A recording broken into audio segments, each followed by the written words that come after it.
بیچتے ہو، غلط بیچتے ہو، اللہ پر ایم ڈی پاؤڈر بیچتے ہو۔ اللہ کے بندوں مجھے بتاؤ، مسلمان اگر ہو تم اور رسول اللہ جو دین لے کر آئے تھے اس میں تمہارا ایمان ہے، تو کیا تمہیں مرنا نہیں ہے؟ تمہیں موت آنے والی نہیں ہے؟ ذرا غور تو کرو، دوسرے کے بچوں کے ہاتھ میں ایم ڈی کا پاؤڈر پکڑا کر کے موت کے سوداگر بننے والوں، کبھی اس کی آنکھوں میں اپنے بچے کی تصویر دیکھی ہوتی، کبھی اس کی شکل میں اپنے بچے کو دیکھا ہوتا۔ اللہ کے رسول فرماتے ہیں کما تدین تدان، تم جیسا کرو گے تمہارے ساتھ ویسے ہی کیا جائے گا۔ اگر نشہ بیچنے والا مسلمان یہ سوچے میں کسی کے جوان بیٹے کو اپنے مفاد کے لیے، اپنی دولت کے لیے میں جو ہے ایم ڈی کا پروڈکٹ پکڑا رہا ہوں اور اس کی زندگی کو برباد کر رہا ہوں، کیا میرے بچوں کی زندگی برباد نہیں ہوگی؟ میرے بچے کی زندگی تباہ نہیں ہوگی؟ یاد رکھنا، کسی کے گھر میں آگ لگانے والے کا گھر کبھی سلامت نہیں رہتا۔ میرے بھائیوں، میری بہنوں، دولت ہی سب کچھ نہیں ہے۔ اللہ اکبر، اللہ رب العزت کے بندوں، سکون سب سے بڑی نعمت ہے۔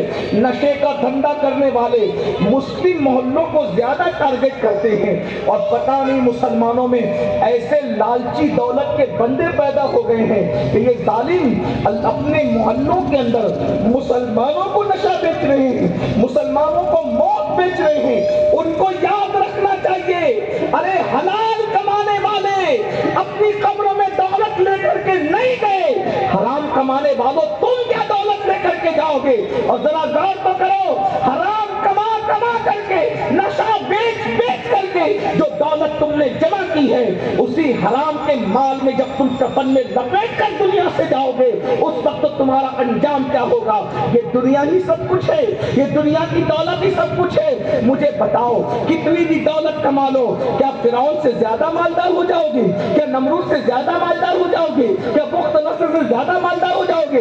کیا قارون سے زیادہ مالدار ہو جاؤ گے؟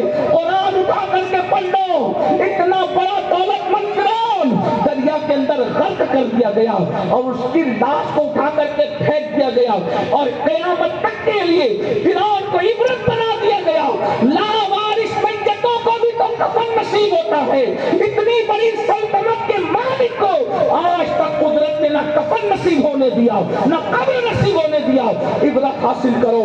فاعتبروا یا اولی الابصار، نمرود اتنی بڑی سلطنت کا مالک تھا، ایک لنگڑے مچھر سے اللہ نے اس کو ہلاک کر دیا۔ میرا اللہ ارشاد فرماتا ہے ان بطش ربک لشدید، تیرے رب کی پکڑ بڑی سخت ہے۔ اللہ کے بندو، اس لیے میں اس طبقے سے کہنا چاہتا ہوں، میرے بھائیوں، آج کل تو ہم یہ بھی دیکھ رہے ہیں کہ اللہ اکبر، مرد کے ساتھ ساتھ عورتیں اتنی جرأت مند ہو گئی ہے اور اتنی بے باک ہو گئی ہے کہ دولت کے نشے میں وہ بھی جو ہے معاذ اللہ نشے کا دھندا شروع کر دیا ہے۔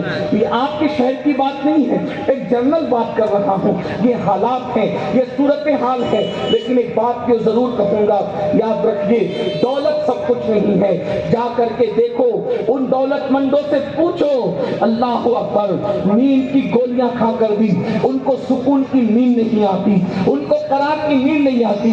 اور پھر ایک بات تو ہے، اللہ اکبر، میرے آقا صلی اللہ علیہ وآلہ وسلم کے دیوانوں اور اے سیدہ کائنات کی کنیزوں، اللہ اکبر، یہ دولت کس کے لیے کما رہے ہو؟ بھنگ بیچ کر، چرس بیچ کر، گانجا بیچ کر، کس کے لیے؟ مرو گے تو سب وارثوں میں تقسیم ہو جائے گا، اپنے اعمال خود بھگتو۔ اللہ کے رسول صلی اللہ علیہ وآلہ وسلم ارشاد فرماتے ہیں، جہنم کے اندر ایک وادی ہے جس کا نام وادی حبہب ہے، اس کے اندر ایک وادی ہے، اس کا نام وادی لملم ہے۔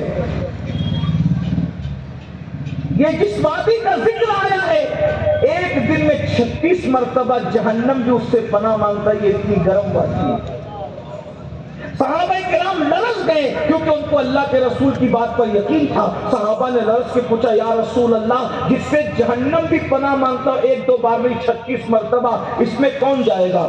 تو اللہ کے رسول فرماتے اس میں 3 لوگوں کو اللہ داخل فرمائے۔ وادی حبہب میں جو وادی لملم ہے، جس سے 36 مرتبہ جہنم پناہ مانگتا ہے، اس میں 3 لوگ جائیں گے۔ پہلے نمبر پر بے نمازی اس میں ڈالا جائے، پہلے نمبر پر اس میں بے نمازی ہو۔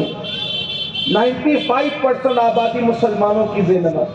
بلکہ میں تو یہ کہتا ہوں کہ اگر ہم اپنے معاشرے کو بدلنا چاہتے ہیں، تبدیل کرنا چاہتے ہیں، نماز پہ محنت کرو، مسجد بھرو، تحریک شروع کرو. میں تو لوگوں سے کہتا ہوں کہ لوگ روڈ پر احتجاج کرنے آتے ہیں نا، اگر لوگ روڈ پر، میں جو وہ اس کی کوئی مخالفت یا حمایت نہیں کر رہا ہوں، میں صرف آپ کو ایک بات کہنا چاہتا ہوں، کسی بھی مسئلے پر لوگ روڈ پہ احتجاج کرنے آتے ہیں، اگر ہماری قوم روڈ پر احتجاج کرنے کی بجائے مسجد میں گڑ گڑانا شروع کر دے تو حالات بدل جائیں. دونوں میں بڑا فرق ہے، دونوں میں بڑا فرق ہے. ہمارے بزرگوں نے، مجھے کوئی ایک بزرگ بتائیے جس نے روڈ پر آ کر احتجاج کیا. میں قوم کو نامردی نہیں سکھا رہا ہوں، پھر کہہ رہا ہوں میں احتجاج کی حمایت یا مخالفت نہیں کر رہا ہوں، میں صرف اپنی فکر آپ کے سامنے رکھ رہا ہوں. ایک بزرگ مجھے بتائیے جس نے حالات سے تنگ آ کر کے روڈ پر احتجاج کیا ہو. ہمارا ہر بزرگ حالات کیسے ہی ہو، روڈ پر چلانے کی بجائے انہوں نے مسجد میں گڑ گڑایا ہے، اور ان کی گڑ گڑانے میں اللہ نے اتنی تاثیر رکھی تھی کہ ظلم کرنے والوں کی ناک میں کیڑے پڑے اور اللہ نے دونوں نے تباہ اور برباد کر دیا. آپ کیا سمجھتے ہو روڈ پہ رسمی طور پہ چلا کے حالات بدلیں گے؟ نہیں، مسجد میں گڑ گڑانا سیکھو. کون گڑ گڑاتا ہے مسجد میں؟ جو 5 وقت جاتے وہ بھی نہیں گڑ گڑا. اب تو مسجد میں گڑ گڑانا بند ہو گیا ہے. ادھر دیکھا ادھر دیکھا، ربنا آتنا فی الدنیا حسنہ. کیا سمجھے ربنا آتنا فی الدنیا؟ جس سے مانگ رہے ہو تمہیں خود خبر نہیں کہ مانگ کیا رہے. ملانے کے لیے، صرف سمجھانے کے لیے کہہ رہا ہوں. اورنگ آباد والوں مجھے بتاؤ تو صحیح، سمجھانے کے لیے، ملانے کے لیے نہیں، کوئی مثال نہیں بنتی اس کی.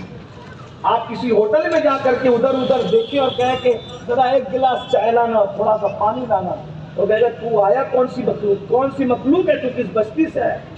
کم سے کم آرڈر دینے کا طریقہ تو سیکھ لے. ہوٹل کا ویٹر بولے گا کم سے کم آرڈر دینے کا طریقہ تو سیکھ لے. ادھر دیکھ کے کہتے ہیں گلاس پانی دو، کے تو ادھر دے گا گلاس چائے دو. آیا کہاں سے؟ جنگلی تو نہیں ہے تو، جنگل سے تو نہیں آیا ہے. مجھے بتاؤ، جب ادھر ادھر دیکھ کر بے توجہی سے ویٹر کی توجہ تمہاری طرف نہیں ہوتی تو پھر دعا میں جب تک کہ گڑ گڑاؤ گے نہیں تو پھر مخلوق کے خالق اور تمام خالق کو، تمام مخلوقات کا پیدا کرنے والا خالق کل تمہاری طرف، ہماری طرف توجہ کیسے کرے گا؟ یہاں تو ماں بھی بغیر چلا کے رونے والے بچوں کی طرف توجہ نہیں کرتی. بچہ تھوڑا ہی پی کرتا ہے تو ماں سوچتی ہے کہ چلو ذرا ایک روٹی اور ڈال لو. تھوڑا سا چیچا کرتا ہے تو ہوتی ہے ایک ڈریس دھونا ہے وہ بھی دھل لو. لیکن جب وہ بالکل طاقت لگا کر کے دل ملا کے روتا ہے تو وہ پھر چولہا بھی چھوڑ کے بھاگ کر آتی ہے اور کپڑا بھی چھوڑ کر بھاگ کر میرا نام دھو رہا ہے. اندازہ کریں جب تک بچہ گڑ گڑاتا نہیں، ماں کی توجہ نہیں ہوتی، جب تک بندہ گڑ گڑائے گا نہیں، رحمت خدا کیسے متوجہ ہوگی؟ ہم نے گڑ گڑانا چھوڑا ہے خدا کی بارگاہ میں. حالات کو تبدیل کرنا ہے تو میں حدیث کی روشنی میں پیش کروں گا. اگر آپ کی توجہ نہیں تو اللہ کی بندوں کا بن دو. تو فرمایا پہلے نمبر پر اس وادی حبو اور لملم کے اندر جو جائے گا، جس میں سب سے زیادہ، جہنم میں سب سے زیادہ عذاب اسی وادی میں ہے. پہلے نمبر پر کون سا بندہ؟ بے نماز. دوسرے نمبر پر جھوٹی قسمیں کھانے والا، جو جھوٹی قسم کھاتا. تو جھوٹی قسم کو تو اب لوگ گناہ سمجھتے ہیں. میں وہ ورق الٹ رہا ہوں، شاید لوگ ہنسے بھی میرے عنوان پر کہ آپ نے حافظ عارف صاحب سے کہیں کہ کس کو بلایا، کون سا مجذوب آیا. لیکن یاد رکھنا، ہماری بات پر جب تک چاہو ہنسو، اس کی اجازت ہے. لیکن اگر اس پہ توجہ نہیں دی تو رونے کو مزدور نہیں ملیں گے، کیونکہ یہ اللہ کے رسول کی بات ہے. جھوٹی قسم میں تو مسلمانوں کو ایسا لگتا ہے جیسے انہوں نے پی ایچ ڈی کر رکھا ہے جھوٹی قسم کھانے.